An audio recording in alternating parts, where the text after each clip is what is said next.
Premier of Pakistan is killed, his plane exploded. The opposition leader, Ms. Bhutto, calls for elections and a change. The Pakistanis in Britain have two views of the president. The Sudanese who survive on an island of rubbish. Good evening. Pakistan's President, General Mohammed Zia Ul Haq, was killed today in a plane crash. Tonight, Mr. Ishaq Khan, who's taken over as acting president, said sabotage could not be ruled out. He's declared a state of emergency, but says the elections General Zia called for in November will go ahead. The Queen has sent a message of condolence. With General Zia in the plane was the American ambassador and also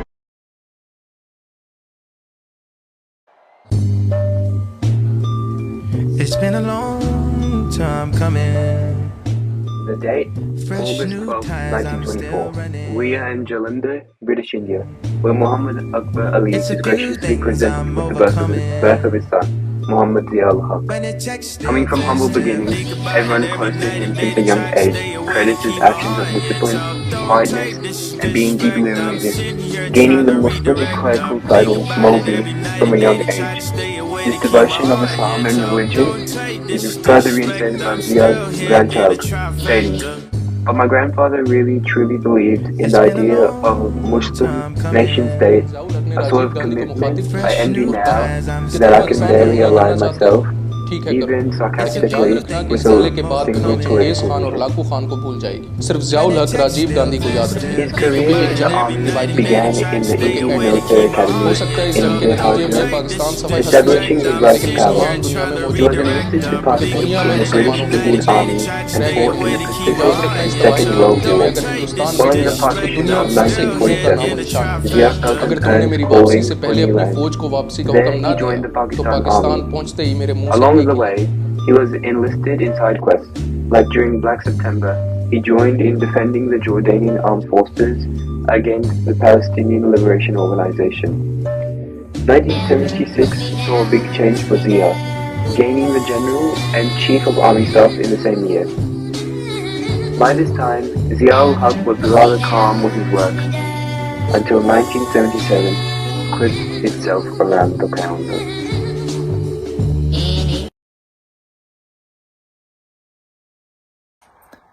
I was with General Zia in his office when he received the call from Bato asking there was some movement outside the Parliament House. What is happening? General Zia informed him that nothing is happening. We have taken control of the country.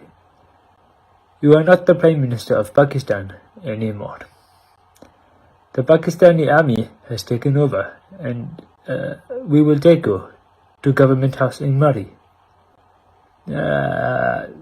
That was the telephone conversation, and I was listening to it.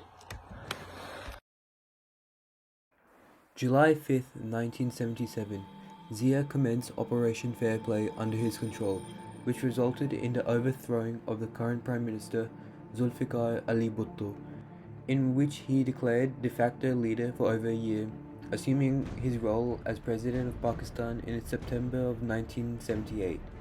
Under Zia's rule, he saw the Islamization of Pakistan, intensified the atomic bomb effort there, and implemented deregulation and industrialization, all of which had a major positive economic impact. After the Soviet Union invaded Afghanistan in 1979, Zia took an anti-Soviet stand and supported the Afghan Mujahideen. He highlighted Pakistan's place in the Islamic world and strengthened relations with China and the US. Although he gained further presidentiality authority through the 8th Amendment to the Pakistani Constitution, Zia chose Muhammad Junaid as Prime Minister and held a non-partisan election in 1985. On the grounds of economic stagnation, he overthrew Junaid's administration and declared a general election for November 1988. However, 17th August 1988, at the young age of 64, Muhammad Zia Ul Haq would face his demise. I was hiking with my friend, Raj, and all of a sudden, Raj grabbed my arm and said, "Look out! A plane!" I look up and the plane was coming very close to the ground. All of a sudden I went, "Kabam!" And the plane wasn't in the air anymore. Raj was like, where we go? We saw smoke coming up. We look over the edge of the mountain and there it was. The plane was there. It was a very sad moment. 3:40 p.m. Pakistan time, 17th August 1988. An American-made Lockheed C-130 Hercules plane filled with 30 people, including Zia Ul Haq, Arnold Raphael, the US Ambassador to Pakistan, General Herbert W. Waisam, the chief of the US military mission in Pakistan, and many senior Pakistani army officers took off from Bahawalpur airport. For the first 2 minutes and 30 seconds of the departure, the plane took off and rose to altitude. At 3:51, Bahawalpur control tower lost connection with the aircraft, where in this time the plane hit the ground with ferocious force and scattered pieces of the aircraft in a wide range. All on board were killed. Witnesses stated how the plane was violently jerking up and down before going in an absolute deep plunge into the ground. The US had sent a team to help Pakistan officials investigate and conduct an investigation on how this happened. This just happened to resulted in many arguments and conspiracy theories. The US team was blamed for the aircraft, with similar instances of pieces of the aircraft and hydraulics failing in other scenarios. Also, blame of pilots with inexperience with the C-130 was used. Pakistan said that sabotage of control cables was the direct cause of this, but Lockheed, the aircraft manufacturer, provided evidence that a crash would not happen like this. With many different theories, blames started and finger-pointing began with no obvious solution in mind.